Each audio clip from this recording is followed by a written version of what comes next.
Bismillah, elhamdülillah və salatu və salamu alə Rasulillah və bə'd. Esselamu aleykum və rahmetullah və barakatuhu. Deməli, dəyərli qardaşlar, biz İbn Teymiyyə aleyhi rahmetullahın kiçik risaləsini oxumağa davam edirik. İbn Teymiyyə bundan əvvəlki mövzuda bildirdi ki, kim bağışlasa, əff etsə, Allahdan böyük bir savab alacaq ona görə. Dördüncü məsələdə buyurur ki, ən yəşhədə ənəhu ilə əfə və əhsənə əvrətəhu zəlik min sələmətil qalb li ixvanihi və nəqaihi minəl ğiş vəl-ğil və tələbil intiqam və iradəti şər. Buyurur ki, yəni qul əff etsə, ihsan, yaxşılıq etsə, bağışlasa, bu ona qardaşlarına qarşı salamat bir qəlb qazandıracaq. Yəni qəlbi qardaşlarına qarşı salamat olacaq. Həmçinin qəlbi kindən, paxıllıqdan, o aldatmaqdan, intiqam hissindən, pis niyyətdən salamat olacaq. Qəlbi təmizlənir. Yəni, bu onu göstərir ki, digər müsəlmanlara qarşı da onun qəlbi salamatdır. Burada həmçinin İbn Teymiyyənin özünün nümunə çəkmək olar. İbn Teymiyyə aleyhi rahmetullah bir gün Əl-İstiğasə kitabını yazır. O kitabı yazandan sonra sufi şeyxlərindən səhv etməmsə İbnül Bəkri olmalıdır adı. O bir dəstə adamla, yəni öz tərəfdarları ilə İbn Teymiyyənin yolun kəsirlər bir gün. Yolda gedəndə yolun kəsib və İbn Teymiyyanı döyürlər və möhkəm döyürlər onu. Və döyəndən sonra qaçırlar hamısı. İbn Teymiyyanı da sevənlər, onun ətrafı və elm tələbələri və s. gəlirlər İbn Teymiyyanına deyirlər ki, gəl bizə icazə ver, biz onları cəzalandıraq.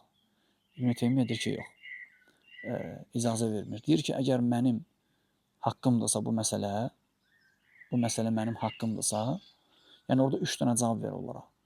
Deyir ki, birinci məsələ odur ki, əgər bu mənim haqqımdırsa, mənim haqqıma giriblərsə, mən bütün müsəlmanlara haqqımı halal edirəm.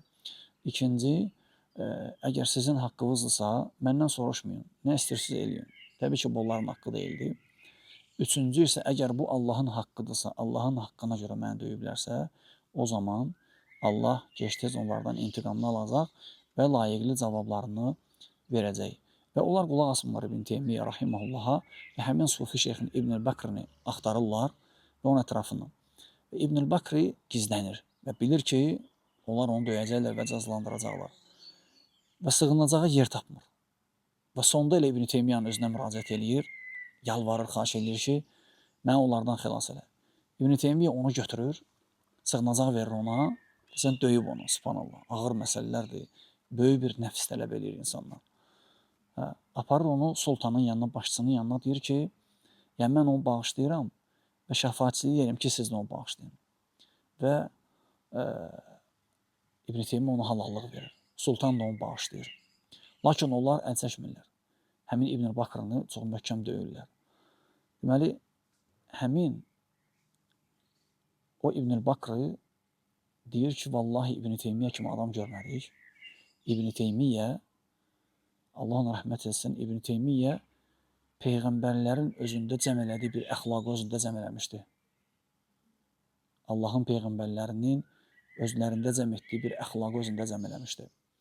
Və sonradan həmin İbnül Bakri və onun kimiləri İbn Teymiyyənin zindana salınmasında və elə zindanda da dünyasının dəyişməsində böyük səbəb oldular. Lakin İbn Teymiyyənin fikir verin müamiləsinə, ona döyənə sığınacaq verir və gəlib sultana deyir ki, onu bağışla.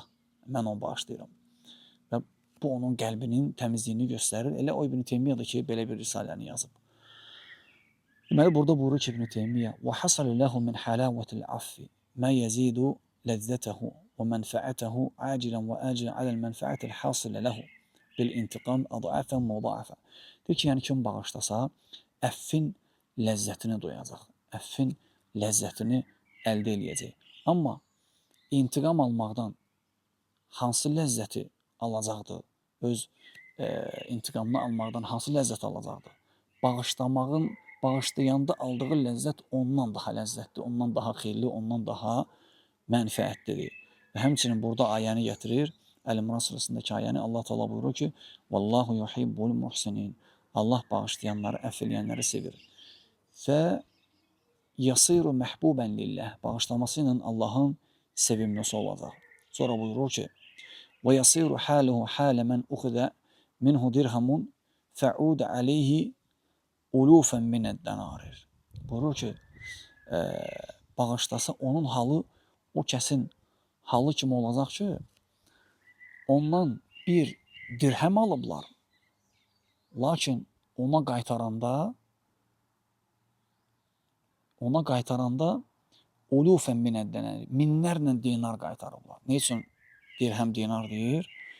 Yəni misal çəkir ki, kimsə səndən bir dinar alıb, bir dirhem alıb, lakin qaytaranda minlərlə sənə dirhem qaytarır. Yəni sən birincisi bilmək lazımdır ki, dirhem gümüşdür, dinar qızıldır. Ona görə buna əsas misal çəkib İbn Teymiyyə buyurur ki, kimsə səndən bir dirhəmli götürüb, əlindən məcburu zorla qəsb eləyib, lakin qaytaranda onu sənə minlərlə qaytarır, özü də qızılla qaytarır. Yəni deyir, bir dirhəmə səbr eləyib, minlərlə qızıl dinar almaq yaxşıdır, yoxsa onu cəzalandırıb intiqam almaq yaxşıdır. Hansı daha xeyirlidir? Təbii ki, ağıl sahibi olan deyəcək ki, 1000 dinar daha xeyirlidir. Çünki dirhəm gümüşdür, birdir, dinar qızıldır və minlərlə.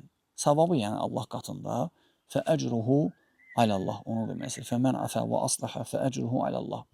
Kim əff etsə, bağışlasa, əcri Allaha düşür. Yəni Allah böyük əcrlər, savablar verəcək. Yəni onu demək istəyir şeyx. Sonra buyurur ki, fəhinə idin yəfrəh bimə mənnəllahu aleyhi azamə fərəhən yakun.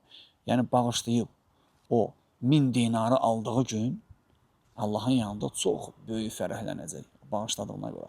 Sonra Şeyx Abdurrazaq burada buyurur ki, izahda kim bağışlasa, əff etsə, qəlb salamatçılığı əldə eləyəcək qardaşlarına qarşı. Yəni kimsə sənə zülm eləyir, əziyyət eləyir, sənin haqqına girir, vurur, təhqir eləyir və ya qeybət eləyir. Ola bilər biraz nalayiq söyüşlər və s. sənin ailəvin haqqına.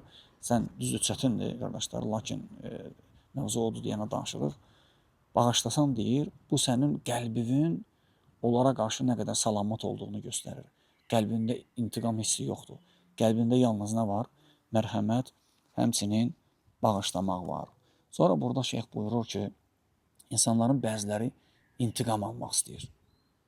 İntiqam almaq istəyir və istəyir ki, intiqam alandan sonra rahatlaşsın, qəlbi rahatlaşsın.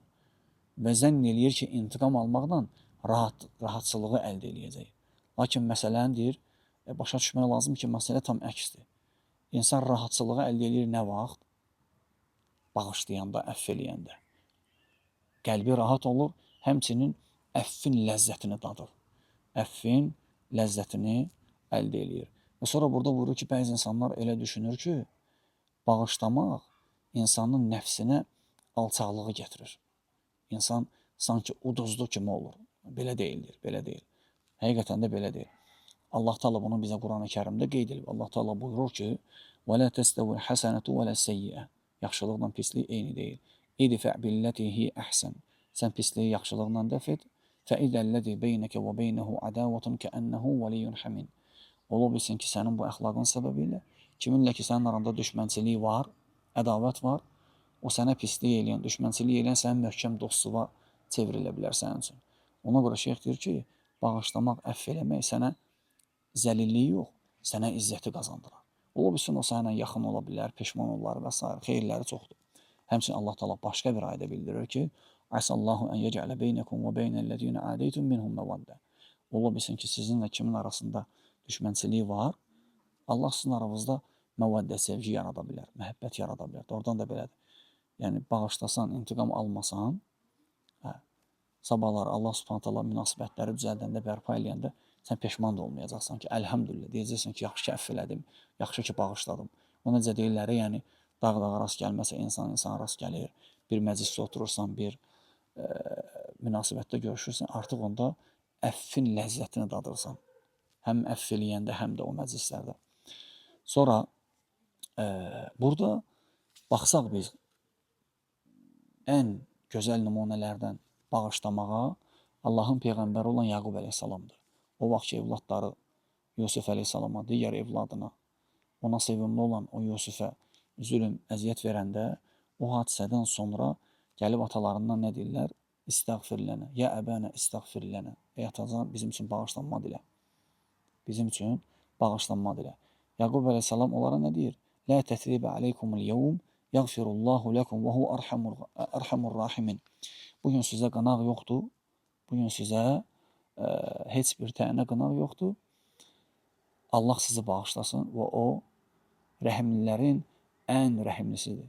Fikir verin, rəhimlilərin ən rəhimlisidir. Baxmayaraq ki, Yaqub əleyhissalama hansı zülmü vermişdilər.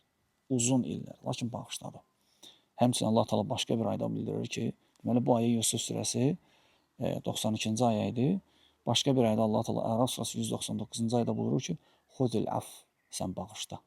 Və a'rid anil cahilin. Və amur bil urf, yaxşılığı əmr et və cahillərdən üz döndər." Allah Teala əmr eləyir ki, "Xuzil af, sən bağışlama yolunu tut." Yəni bağışlanmaq daha xeyirlidir. Həmçinin Allah Teala başqa ayda buyurur ki, "Və la tansavul fadla beynakum." Bir-birinizə güzəştə getməyi unutmayın. Həmçinin başqa ayda Allah Teala bildirir ki, "Ələ tuhibbun en yəğfirallahu lakum." İstəmirsinizmi? Allah da sizi bağışlasın. Vallahi Allahın bağışlanmasını istəyən adam çətin də olsa əfv eləyib bağışlaya bilir. Yenə də deyirəm, qeyd edirəm qardaşlar, məsələ ağırdır. Danışmaq bizim üçün asandır. Lakin biz minbəbi təzkir, yəni xatırlatma babından bunu deyirik. Həsən İbn Ali, möminlərin əmri Əli, onun oğlu Həsən deyir ki, vallahi, əgər bir insan məni bu qulağımdan söyərsə və sonra bu qulağımdan halallıq alarsa, mən onu bağışlayaram, əfv eləyərəm. Həmçinin gəlir salih sələflərdən, Həsən Əl-Basridən, bu da möminlərin əmri, İmam Əlinin tələbəsidir, buyurur ki, "Afdalu əxlaqil mu'min əl-əf." Möminin ən əfsəl əxlaqı bağışlamasıdır, insanları bağışlamasıdır. Həmçinin Əbu Dar da, Allah ona razı olsun, buyurur ki, insanları bağışlamaq barədə. Buyurur ki, möminin ən gözəl əxlaqı və ya bağışlayan mömin insanların içində ən izzətli mömindir. Həmçinin Əhnəf İbn Qeys, Allah ona rəhmət etsin, bağışlamaq, əfv eləmək barədə buyurur ki, daha doğrusu Əhnəf İbn Qeysə sual verirlər ki, məl insaniyə, insanlıq nədir? Bizə başa sal. Buyurur ki, Əhnəf İbn Qeys, insanlıq odur ki, ət-təvadu indər-rif'a. Allah səni ucaltdıqca sən təvazükarlıq eləyib, necə deyirlər, ağac bar verəndə başını aşağı salır. Yəni o misal. Sən ucaldıqca təvazükarlıq eləyirsən. Sonra buyurur ki, "Vəl-əfvu indəl-qudra." İnsanlıq odur ki, cəza verməyi bacardığın halda onu əfv edirsən. Cəza verə bilərsən, lakin onu əfv edirsən. Sonra buyurur ki, insanlıq odur ki, "Vəl-ata biğayri minnə." Kiməsə nəsə vermək, əl tutmaq, yardım eləmək, kömək eləmək, çətinliyini aradan qaldırmaq minnətsiz. Minnət etmədən bu işi görmək. Bax, insanlıq budur. Ucaldıqca təvazükarlıq etmək, cəza verməyi bacardığın halda bağışlamaq və kiməsə nəyisə verəndə minnətsiz vermək. Ona görə bəzi insanlar nəyisə verəndə əvəz güdürlər və bir təşəkkür istəyirlər. Allah Teala buyurur ki, وَلَا تُبْتِلُوا صَدَقَاتِكُمْ بِالْمَنِّ وَالْأَذَى. Sədəqələrinizi, kiməsə etdiyiniz köməkləri, yardımları əziyyət verməklə, minnət vurmaqla pus eləməyin. Əziyyət verməmək nəyə qayıdır? İnsanlığa. Allah Teala hamımızı eşidən və faydalanan qullarından etsin. Vəlhamdülillahi Rabbil ələmin.